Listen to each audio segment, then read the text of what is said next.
지난주에 이어서 그 에즈베리 대학교에 있었던 부흥의 영상을 같이 봤습니다. 지난 내용이 좀 길기도 해서 지난주하고 이번 주 이렇게 나눠서 봤는데, 오늘 이 영상을 보신 것처럼 2023년에 에즈베리 대학교에서는 부흥은 오늘 갑자기 일어난 것은 아니고요. 또한 이 사건은 이제 뒤에 이제 신학자들이 여러 가지 평가가 이루어질 것입니다.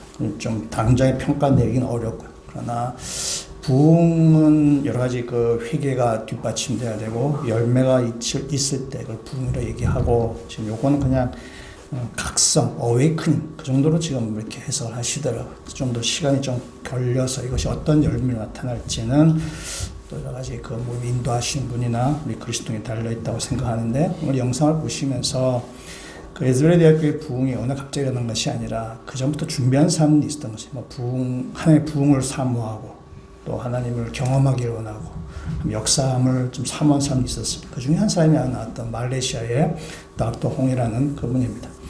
그분이 소개하신 것처럼 그분은 미국의 트리니티 신학교를 졸업하셨는데, 트리니티 신학교는 굉장히 좋은 학교입니다. 좋은 학교고, 거기서 사실 말레이시아에서 14년 동안 신학교 교수 사역을 하시다가 다시 에즈베리에 교환 교수 오다가 거기서 하나님 음성을 듣고 이렇게 되었는데, 보신 것처럼 그분은 교수 사역을 하셨기 때문에 뭔가 점잖을 거고, 또 우리를 치면 체면도 있을 것이고, 또 신학적인 노선도 보수적이라고 그러셔서 막 이런 스타일은 아닌데, 하나님께서 말씀하셨고 여러 번 확인 과정을 통해서 하나님의 말씀에 그가 순종하기로 했고, 그래서 에즈베리에서 부흥을 위해서 그가 기도하고 또 샌드위치맨으로 그렇게 했던 사람이고, 또 그 여러 사람들이 각각의 소모임을 통해서 기도 사역하고, 그렇게 해서 이 에즈베리 부흥의 지금 역사가 지금 일어나는 것이죠. 그래서 그동안 하나님의 부흥을 사모하며 갈망했던 사람들이 지금 일어난 이 2023년 에즈베리 대학교의 부흥을 아마 남다른 감흥으로 아마 그걸 지켜보고 있을 것입니다.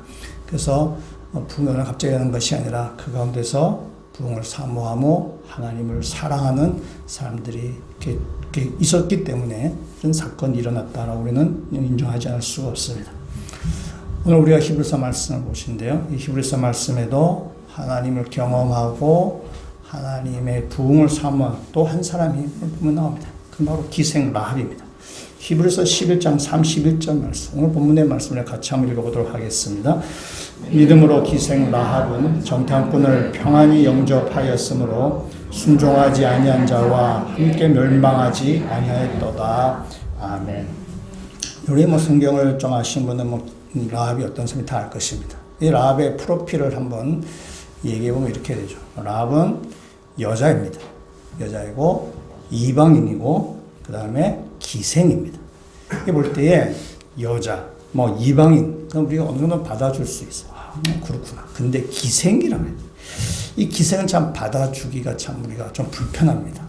어떻게 그럴 수 있어? 사람들이 너무 좀 불편해서 이걸 좀 미워하려고 합니다. 많이 기생에 대해서 여러 가지 해석을 해서 좀 이렇게 많이 미워하려고 하지만은 성경은 여기 어떤 미화도 하지 않습니다. 기생이라는 정확한 단어를 씁니다. 라합은 기생이라는 거죠. 어떻게 다르게 해석할 수가 없습니다. 정확한 단어입니다. 몸을 파는 여자라는 그런 뜻입니다. 그래서 이 라합은 여자이면서 이방인이면서 기생입니다. 이스라엘 여리고성을 정복을 했는데 아주 견고한 성벽으로 쌓였던 여리고성을 정복하기가 쉽지 않았습니다. 그런데 이스라엘은 하나님의 말씀에 순종을 했고, 그래서 그 여리고를 정복했습니다. 이 여리고가 함락될 때에 기생 라합과 그의 가정만 구원을 받았습니다. 이 가나안 땅에서 처음으로 하나님의 백성이 된 사람이 이 라합과 그의 가정입니다. 여자이며 이방인이며 기생이었던 이 여인이 하나님의 구원을 받은 것입니다. 하나님의 구원에는 제한이나 조건이나 인간의 자격이 따라있지 않습니다. 이 여인을 치더라도, 여인이고 이방인이고 기생이라 치더라도 하나님의 구원을 받고 하나님의 백성이 된다는 사실입니다. 그래서 이 라합을 볼 때 우리는 이런 생각을 하게 되죠. 기생 라합도 구원받는데 우리도 구원받지 않겠느냐라는 생각이 되죠. 맞는 말이죠. 맞는 말입니다. 우리도 역시 구원을 받을 수 있어. 구원을 받습니다. 또 한 가지 우리가 생각해 볼 것이 있습니다. 기생 라합도 믿음을 보였는데 우리도 믿음을 보여야 되지 않겠느냐 라는 질문을 우리가 한번 던져볼 수 있습니다. 그래서 오늘 이 시간에는 이 라합의 믿음에 대해서 한 5가지 정도로 말씀을 보고자 합니다. 이 라합에 대한 이야기는 여호수아서 2장에 나옵니다. 여호수아서 2장을 한번 다 펴보시면 좋겠습니다.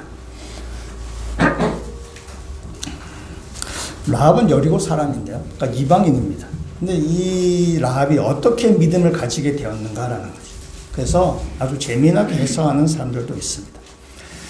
이스라엘 백성들 여호수아가 이제 여리고에 정탐꾼을 보냅니다. 정탐꾼을 보내는데 여러분 어떤 사람 정탐꾼을 보내시겠어요? 여러분 여호수아라면 어리버리한 사람 보내겠어요? 아닙니다. 그런 사람 보내겠어요. 아주 똑똑하고 싸움도 좀 잘하고 또 신체 건강하고 젊은 아마 그런 사람을 아마 정탐꾼으로 보냈을 것입니다. 라합이 그 정탐꾼을 봤을 때에 금사빠가 되어버린 거죠. 금사빠가 무슨 말인지 아시죠? 금방 사랑에 빠지는 사람.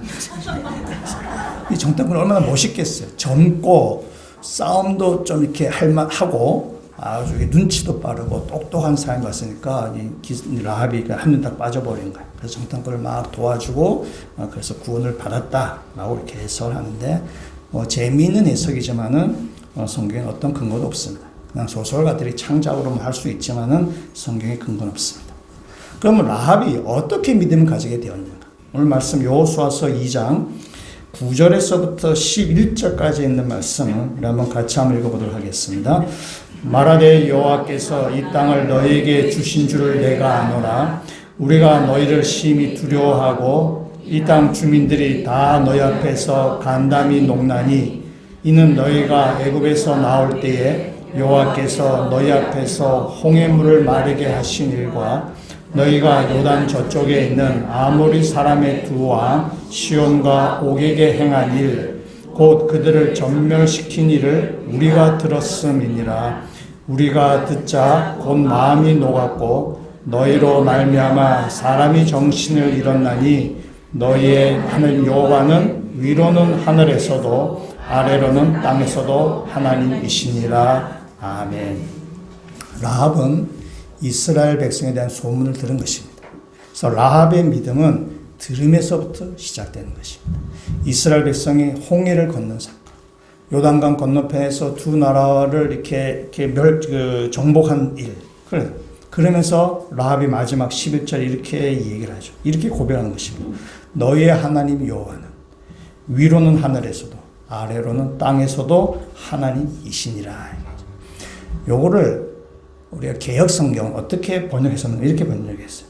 너희 하나님은 상천하지의 하나님이시니라. 우리 개혁을 좀 더 풀어서 설명하는 거죠. 하나님만이 상천하지 하늘과 땅 어디든지 간에 하나님만이 유일한 하나님이시다라는 것이 바로 이 라합의 고백입니다. 그러니까 라합은 하나님을 경험한 사람이 아닙니다.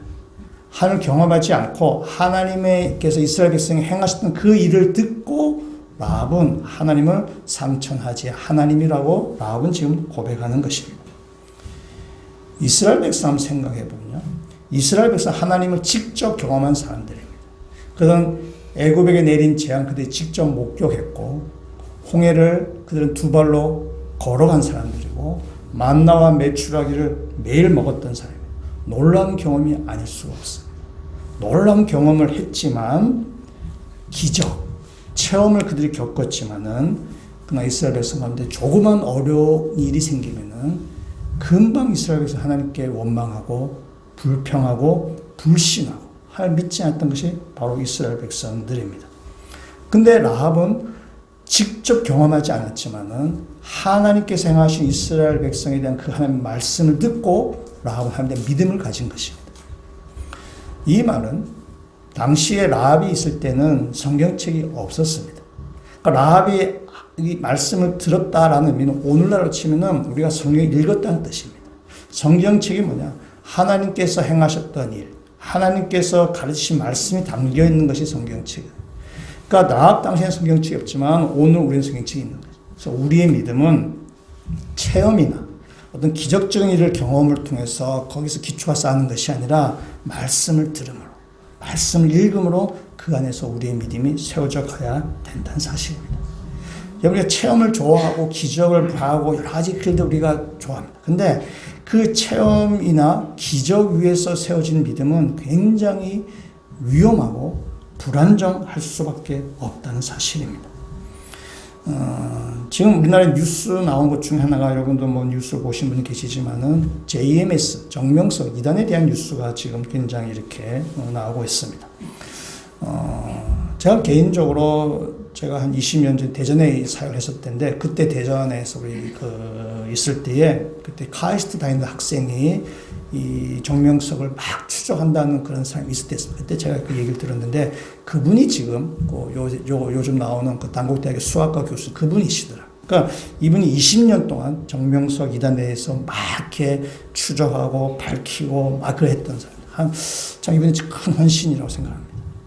근데 이제 인터뷰를 하고 하는데, 그 중에 이제 JMS에서 그냥 높은 자리까지 올라갔던 이제 한 분이 한 30년 만에 이제 거기에서 탈퇴한 다음에 인터뷰를 한 내용이 지금 여러 가지 뭐 이렇게 이제 방송되고 있습니다. 이분은 이제 명문대를 졸업을 하고 초창기부터 같이 활동을 했던 사람입니다.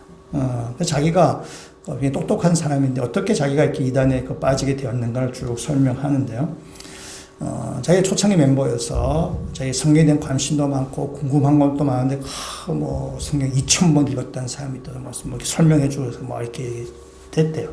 그러다가 정명석과 그 초창기 멤버들이 어떤 집을 빌려서 그 생활하게 되는데, 어느 날 집주인이 그 방을 빼라고 이렇게 했다고 합니다. 그래서 이제 이분들이 초창기니까 돈도 없고 하니까 정명석 이 사람이 기도하자. 기도해서 눈이 오도록 하자. 눈이 오도록 하면은 집주인이 설마 추운 눈이 오는데 우리 내쫓겠느냐. 뭐 그렇게 이제 기도하자 그랬다. 참 특이한 기도 제목인데, 또 그렇게 해요. 그래서 기도를 했는데 그 다음날 아침에 눈이 싹 왔더라는 것이죠. 그래서 이 사람이, 신토망통한데? 뭐 이런 생각이 드는 거예요.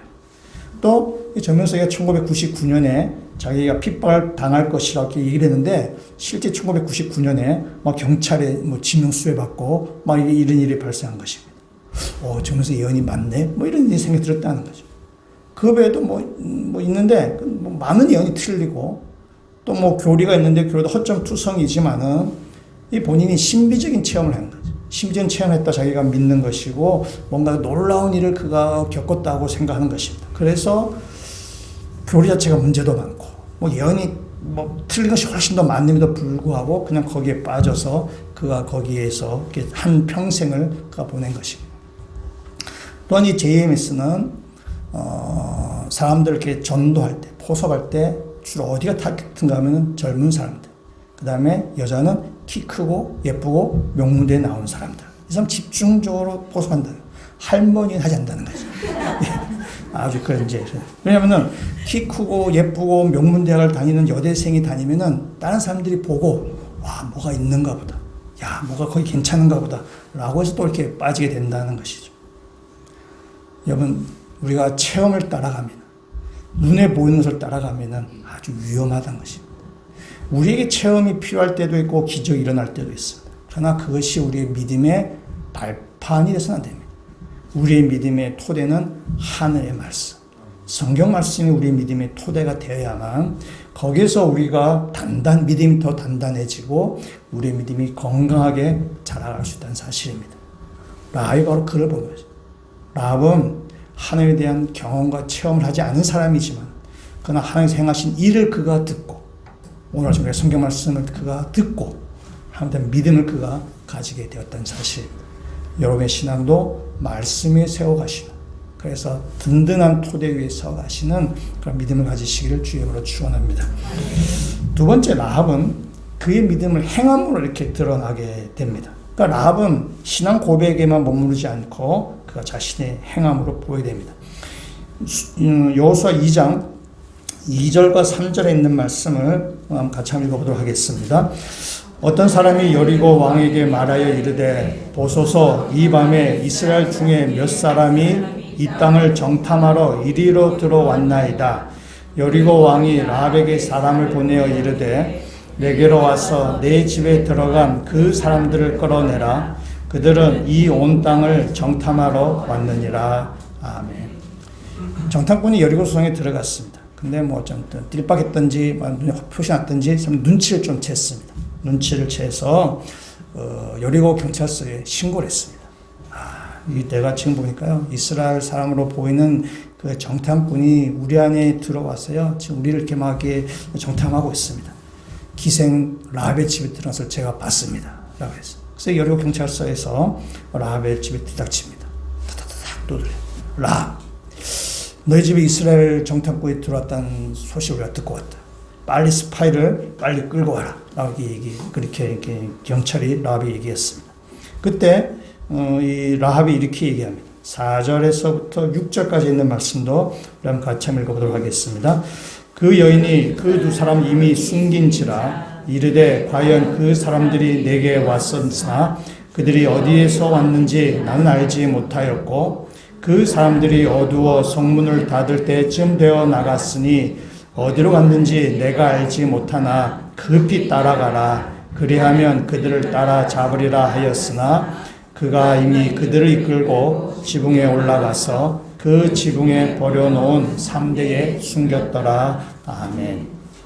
라합은 이 정탐꾼들을 지붕에 지금 숨겨놨습니다. 그리고 여리고 경찰서에서 이 찾아왔을 때에 라합 시침을 딱 떼고 얘기합니다. 여기 왔긴 왔는데요, 국밥 한 그릇 먹고는 저녁 때 저 딴 데로 가버렸어요. 지가 어떻게 알겠어요? 어디 왔는지는. 이렇게 얘기했어요. 모르겠다고 얘기한 것이죠. 라합이 지금 이스라엘 정탐꾼을 숨겨준 것입니다. 숨겨줬는데 이것이 만약 발각이 되면은 라합의 인생은 다 끝나버린 것입니다. 이 경찰이 이 라합의 집을 아주 이렇게 압수수색을 해서 다 샅샅이 뒤진 다음에 만약에 그 스파이를 찾아낸다면은 라합은 그날로 인생 종지를 찍는 것입니다. 민족의 반역자가 되는 것이고 여리고성 사람들이 조리돌림 당할 것이고 온갖 수모를 당하면서 그 인생은 끝나고 말 것입니다. 라합은 이 스파이를 숨긴 것은 자기의 목숨을 걸고 한 일입니다. 자기 목숨을 걸고 이 스파이들을 자기 집의 지붕에 숨긴 것입니다. 그래서 라합은 하나님에 대합니다. 상천하지에 하나님만 유일하신 분이십니다라는 믿음으로만, 그 말로만 믿음으로 끝나는 것이 아니라 그 행함으로 보여요. 유대인 이 스파이들을 그가 숨겨주는 그 행동으로 보이는 것입니다. 그래서 믿음이라는 것은 말로만 하는 것이 아니에요.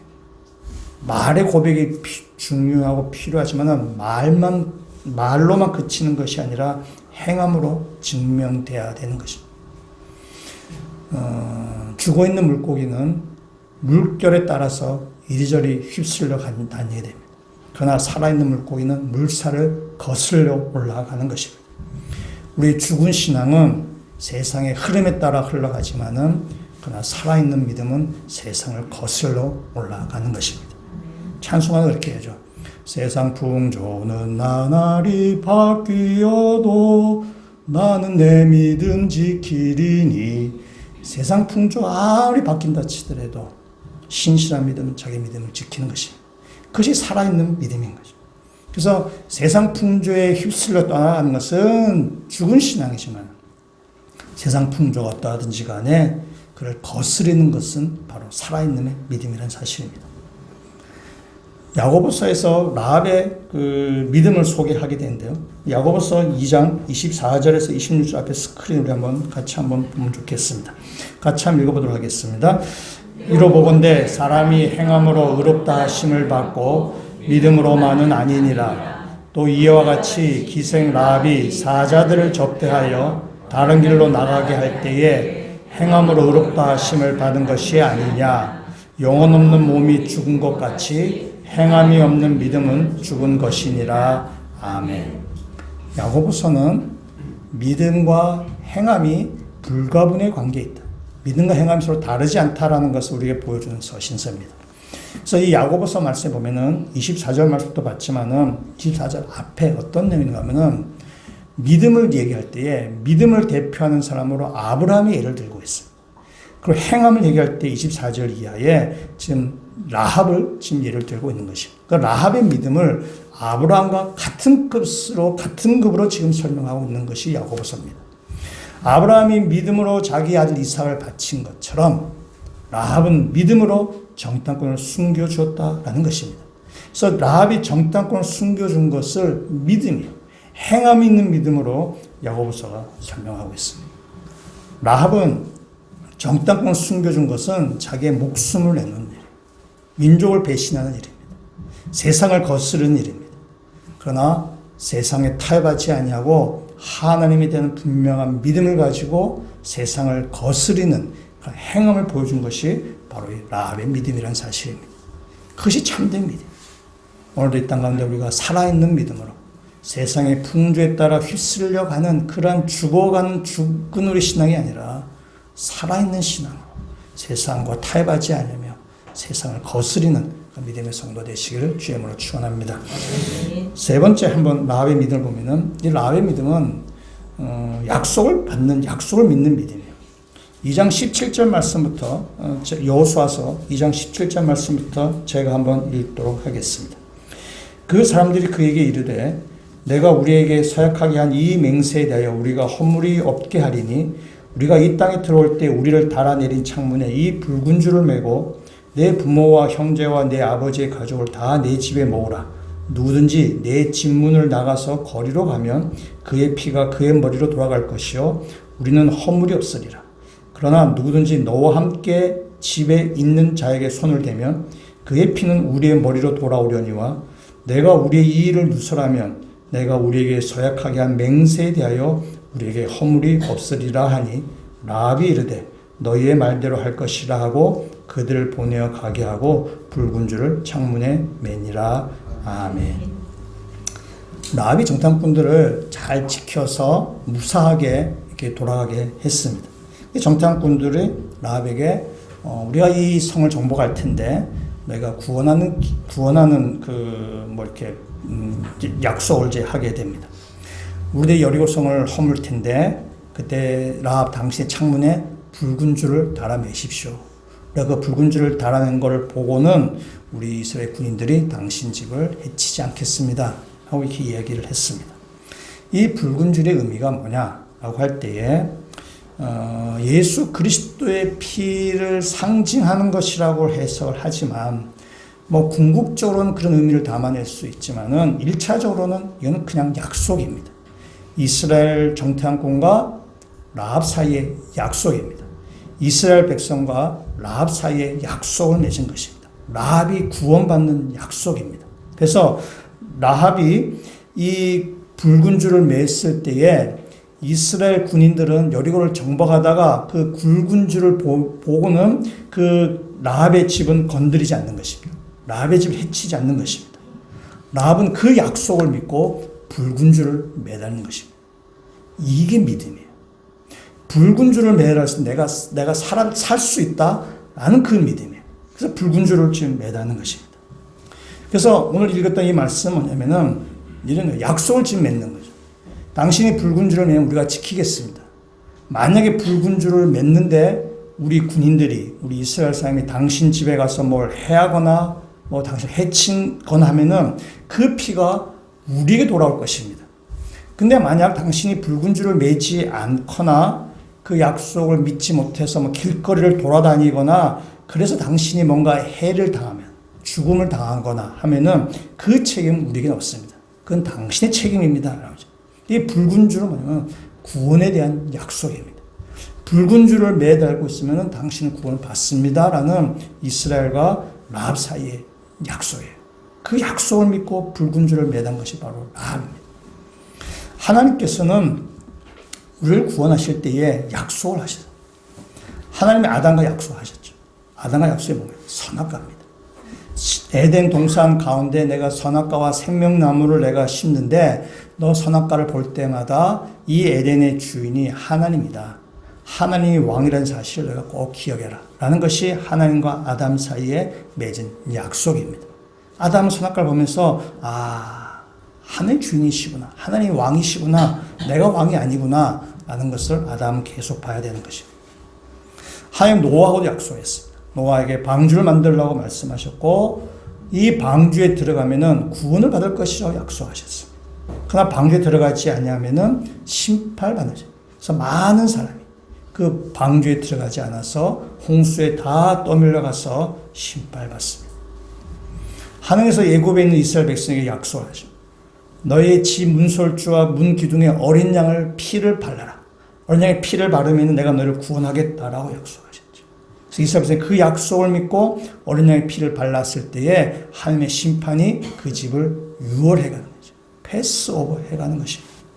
하나님께서 이스라엘 구원하실 때 약속을 내죠. 여러분 제가 지금 말씀드린 것처럼 아담과 했던 약속, 노아 했던 약속, 이스라엘에서 했던 약속, 그 여러 가지 약속들이 나오지만은 여러분 하나님께서 우리의 약속하신 약속이 지키기가 어려운 것인가요? 절대 어렵지 않습니다. 선악과 쳐다보는 것, 방주에 들어가는 것, 어린 양의 피를 문에 바르는 것, 쉬워도 너무 쉬운 일이에요. 우리에게 하나님께서 약속을 맺을 때에 우리가 아주 고난이도의 문제를 우리에게 풀면서 너희가 풀면은 내가 너를 구원할게. 그렇게 약속하지 않습니다. 너무 쉬워요. 누구나 할 수 있는 걸 내요. 근데 사람들이 하지 않는 거죠. 사람들이 하지 않는 이유는 그것이 어려서가 아닙니다. 그러니까 풀기가 어려워서 안 하는 것이, 하지 않는 것이 아닙니다. 순종하지 않게 되죠. 약속을 믿지 않기 때문에 안 하는 것입니다. 그래서 믿음은 약속을 믿는 것입니다. 예수 그리스도를 믿으면 구원받는다. 그 약속이에요. 이게 결코 어려운 약속이 아닌 거죠. 예수를 믿는 것이 뭐가 어려워요? 어렵지 않습니다. 근데 왜 안 믿냐? 약속을 믿지 못하는 거죠. 자기를 믿겠다는 것입니다. 오늘 이 자리에도 나 지금 믿음이 약해요. 난 믿음이 부족해요. 믿음이 없어라고 생각하시는 분이 있다면은 하나님 약속을 믿으시길 주의 이름으로 축복합니다. 하나님 약속을 믿는 거예요. 그 약속을 믿고 가다가 보면 우리의 믿음이 점점 자라가게 된다는 사실. 믿음은 약속을 믿는 것에부터 시작합니다. 약속이 아직 벌어지지 않는 일이죠. 그냥 믿는 겁니다. 그 약속을 믿고 우리가 가는 것입니다. 여러분 약속 믿는 거 하나님께서 우리에게 요구하신 믿음 결코 우리한테 어려운 것을 요구하지 않습니다. 하늘에 별을 따거나 무지개를 따거나 저 산 높은 데 가서 꽃을 따 그런 걸 요구하지 않는 것이죠. 누구나 할 수 있는 얘기예요. 단지 그를 믿느냐의 문제. 그래서 나를 믿는 것이 아니라 하나님의 약속을 믿는 주의 백성 되시기를 주의 이름으로 축복합니다. 여러분 약속을 잘 믿지 못할 때, 잘 이렇게 믿으면 잘 안 생길 때, 여러분 약속을 믿을 수 있도록 제가 꿀팁을 제가 하나 알려드릴게요. 요거는 라합의 네 번째 믿음에 해당하는 것인데요. 라합은 2장 15절에 있는 말씀을 같이 한번 읽어보도록 하겠습니다. 라합이 그들을 창문에서 줄로 달아내리니 그의 집이 성벽 위에 있으므로 그가 성벽 위에 거주하였습니다. 아멘. 라합이 어디에 살았나요? 예, 성벽 위에 살았습니다. 라합은 지금 성벽 위에, 경계선에 살았다는 뜻입니다. 성벽이라는 것은 성안이 아닌 거죠. 성안도 아니고 성바깥도 아닙니다. 성벽이야. 경계선 위에 있다는 사실입니다. 여기는 상징적인 의미가 있는 곳 있습니다. 경계선이라는 것은 어정쩡한 곳입니다. 이곳에 속한 것도 아니고 저곳에 속한 것도 아닙니다. 여리고 성 안에 속한 것도 아니고 그렇다고 성 바깥에 있는 것도 아닙니다. 다른 말로 얘기하면은 경계선이라는 것은 여리고 성벽이 있다는 것은 여리고 성 안의 질서에 들어가지 않았다는 뜻입니다. 여리고의 어떤 질서로부터 자유롭다는 뜻입니다. 그러니까 경계선에 있다는 것입니다. 때문에 라합은 이 여리고의 어떤 질서에서 자유로웠기 때문에 새로운 시대를 받아들일 수 있는 것입니다. 여리고의 질서에 포함되지 않았기 때문에 새로운 질서, 이스라엘이라는 그 새로운 질서에 자기가 들어갈 수 있게 되었다는 사실입니다. 만약에 여리고 중심이 있었다면은 라합은 이스라엘의 질서에 들어갈 수 없을 것입니다. 새로운 시대를 맞아들일 수 없었을 것입니다. 여리고 성 중심부가 아니라 성벽 위에 경계선 사이에 서 있었기 때문에 라합은 새로운 질서인 하나님 나라 이스라엘을 그가 받아들일 수 있었다는 사실입니다. 하나님께서 소돔과 고모라를 심판하셨습니다. 심판하실 때 하나님께서 미리 말씀하셨죠. 롯에게 찾아가서 얘기했습니다. 내가 소돔을 심판할 테니까 소돔에서 너희가 빨리 탈출해라. 롯이 그 말을 듣고 사위들을 찾아가죠. 사위들을 찾아가서 야, 이 소돔이 지금 심판받는다. 하나님께서 심판하신다고 하셨어. 우리 다 같이 이 소돔을 빨리 떠나가자. 롯의 사위들은 그 롯의 이야기를 거절합니다. 그죠? 자기들은 지금 지정신이세요? 이렇게 되죠. 지금 내가 롯에 투자한 돈이 얼만데요? 제가 지금 산 주식이 얼만데요? 롯에 내가 산 부동산이 지금 얼만데요? 전혀, 제가 롯이라고 소돔을 했네요. 소돔을 했죠. 제가 소돔에 투자한 것이 얼마나 많은데, 그를 전혀 포기할 마음이 없는 것입니다. 소돔의 중심부에 지금 들어가 있는 것입니다. 결코 소돔을 포기할 마음이 없는 거죠. 그래서 롯의 제안을 사위들은 거절합니다. 롯이 할 수 없이 두 딸과 아내를 데리고 소돔을 탈출하게 됩니다. 탈출할 때 소돔은 하나님의 불심판을 받아서 멸망합니다. 그때 롯의 아내는 뒤를 돌아보고 소동 기둥이 되어봅니다. 그러니까 롯의 아내는 몸뚱아리는 바깥으로 나가고 있지만은 마음은 여전히 소돔 안에 지금 남아있는 것입니다. 소돔의 경계선에 서 있어야만 소돔을 자유롭게 탈출할 수 있을 터인데 마음이 소돔의 중심에 가 있는 거예요. 그래서 소돔에서 전혀 좀 탈출하지 못하는 것입니다. 소돔에 지금 깊이 뿌리를 두고 있는 것입니다. 그래서 떠나오면서도 몸은 떠나오지만 마음은 여전히 뒤돌아봤을 때 큰 소돔 기둥이 되었고 롯의 사들과 똑같은 운명에 처할 수밖에 없었던 것이 바로 롯의 아내입니다. 소돔에 너무 깊숙이 관여되어 있던 것입니다. 놓치기 싫은 것이 너무나 많이 있는 거예요. 포기하기 싫은 것이 너무나 많이 있는 것입니다. 여러분, 우리의 믿음이 세상에 너무 가운데 있으면, 너무 중심에 있으면, 우리가 너무 마음을 뺏겨버리면 우리가 하나님의 구원의 질서에 들어가기 상당히 어려워지는 것입니다.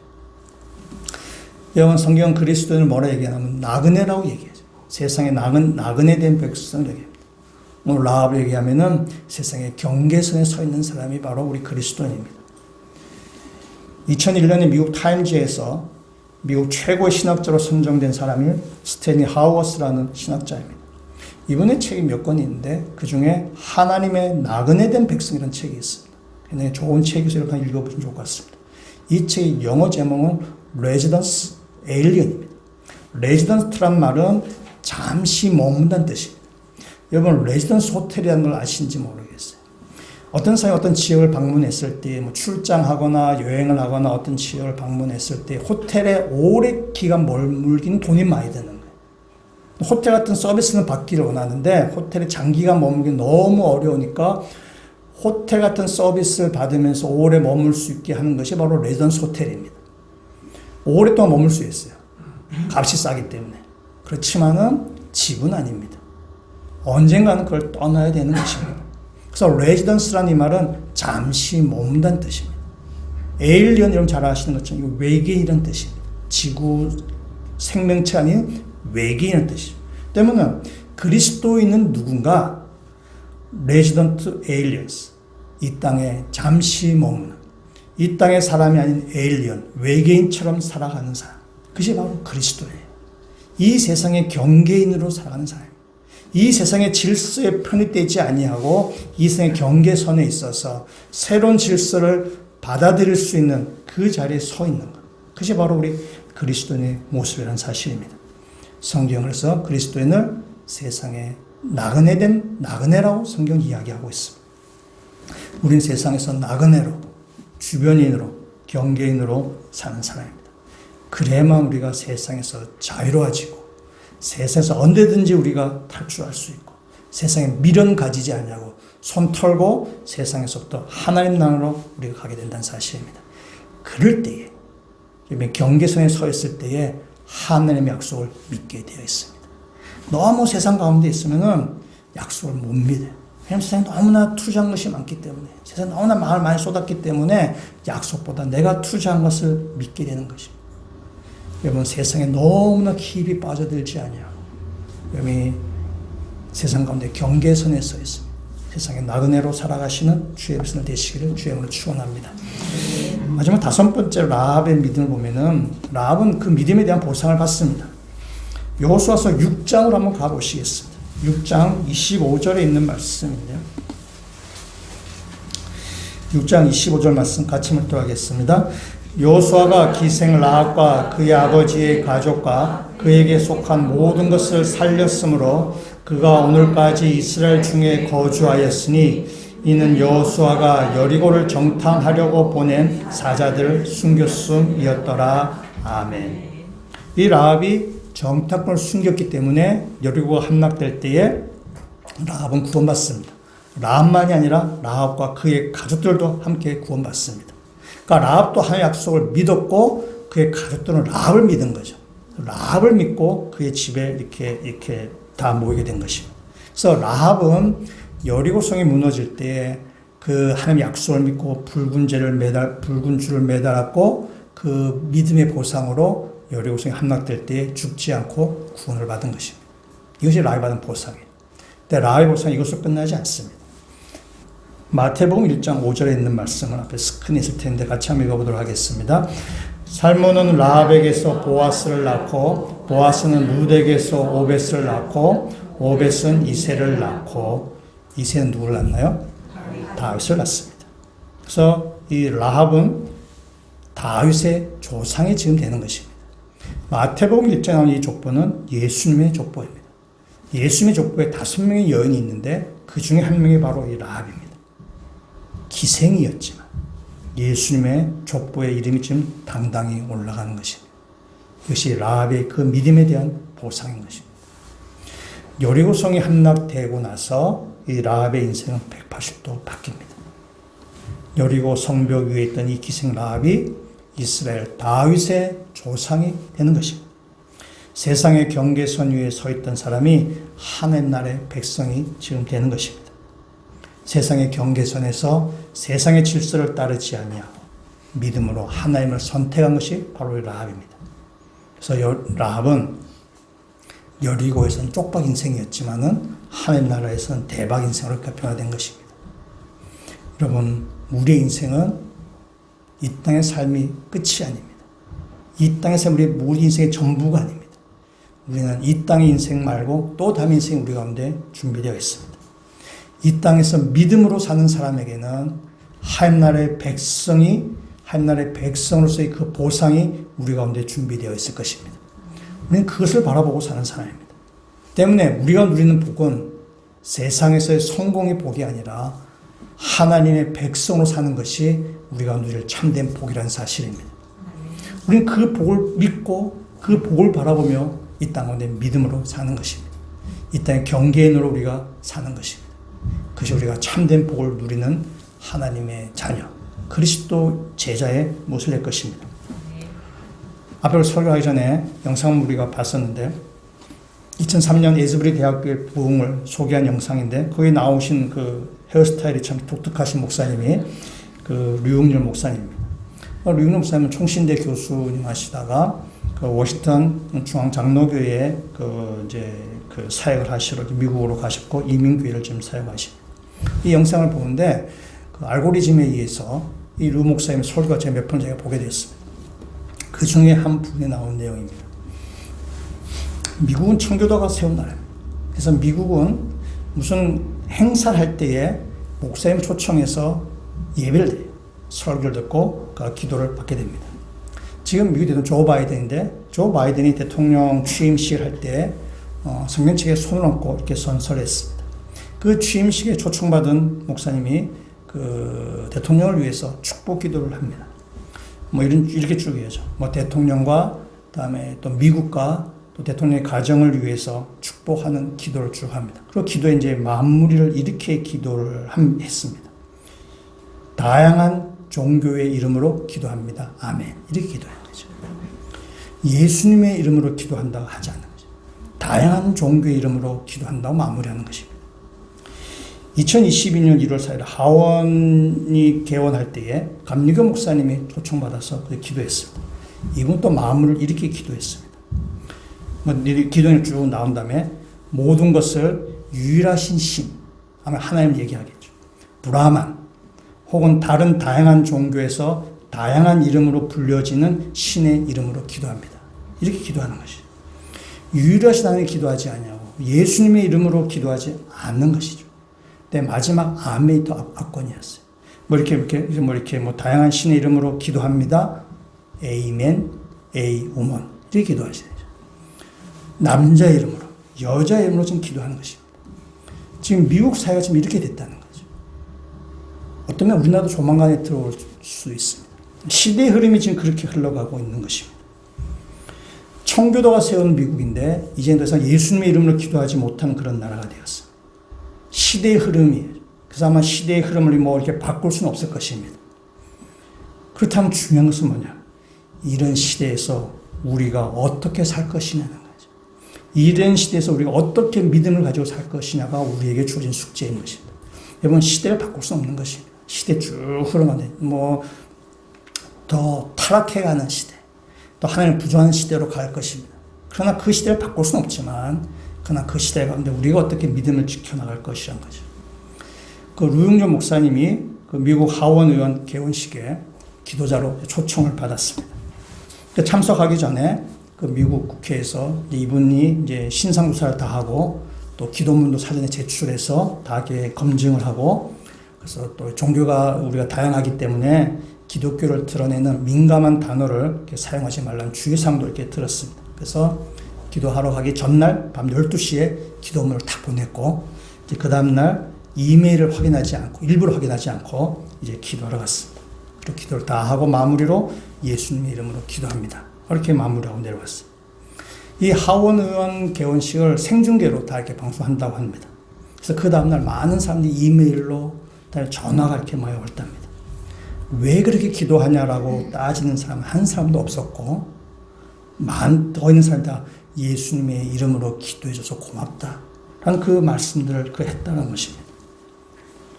이 목사님이 사역하시는 곳이, 루이 목사님이 사역하시는 버지니아 주인데, 일단 버지니아 주 시의회, 그 주의회에서 기도하게 되었습니다. 또 역시 예수님의 이름으로 기도합니다 라고 하고 내려오는데, 모든 의원들이 일어나서 기립박수를 자기네 치더랍니다. 올해 3월에는 상원 의원의 기도 초청을 받았다고 합니다. 그래서 이제 기도하기 위해서 잘 이렇게 기다리고 있는데, 그 사회를 맡으신 부지사가 자기에게 이렇게 조용히 찾아오더래요. 조용히 찾아와서 이렇게 말했답니다. 우리가 공식적으로는 다양한 종교의 자유를 말하지만, 목사님, 평소에 기도하신 대로 하나님께 기도해 주세요. 목사님답게 기도해 주세요. 이렇게 얘기하더라는 것입니다. 여러분, 이 땅에서 시대가 많이 타락해가며 하나님을 부정하는 이 종교다원주의 시대 가운데 이런 기독교 냄새를 풍기는 것에 대해서 불편한 사람이 있습니다. 종교다원주의, 페미니즘, 이러면서 기독교를 비난하는 사람들이 있습니다. 그러나 이런 시대에도 라합과 같이 하나님을 믿는 사람들이 있습니다. 세상의 질서를 따르지 않냐고 세상의 경계선에 서 있지만 하나님을 소망하며 부흥을 사모하며 하나님의 백성으로 살려고 하는 사람들이 이 땅에 있다는 사실입니다. 목사님답게 기도해 주세요 라는 이 말이 오늘 우리 주님 말씀을 받으면 좋겠어요. 이 땅 가운데 여러분, 그리스도인답게 살아주십시오. 그리스도인답게 이 땅을 사십시다. 하나님 백성답게 그 믿음을 가지고 이 땅을 사십시다.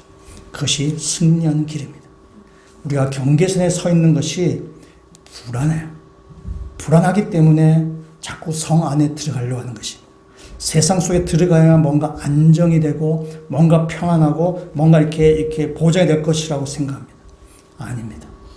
여러분, 믿음이 우리의 불안을 평안으로 바꾸게 할 것입니다. 하나님에 대한 분명한 믿음이 이 경계선에 서 있지만은 우리의 믿음, 우리를 편하게 바꾸갈 것입니다. 그리고 믿음으로 사는 사람이 승리할 것이고, 믿음으로 사는 사람이 마침내 구원을 받을 것입니다. 이 시대 가운데 믿음으로 살아가시는 라가 같은 믿음의 성도가 되시기를 주의 이름으로 축원합니다. 같이 한번 기도드리시겠습니다. 하나님, 우리들이 기생 라합의 믿음을 배우기로 합니다. 우리보다 도덕적으로도 문제가 많고 자격 조건도로도 많이 미약한 라합이지만 그가 참된 믿음으로 구원을 받은 것처럼 하나님, 우리들도 그 라합의 믿음을 배워가는 성도가 되도록 역사하여 주시옵소서. 여리고에 살지만 여리고에 속하지 않는 믿음, 하나님에 대한 분명한 믿음과 행함이 있는 믿음, 우리가 사는 이 시대가 어떠하든지 간에 흔들리지 않는 분명한 믿음으로 사는 그리스도인답게 살아가는 모든 주의 백성들 되게 하여 주시옵소서. 예수 그리스도의 이름으로 기도합니다. 아멘.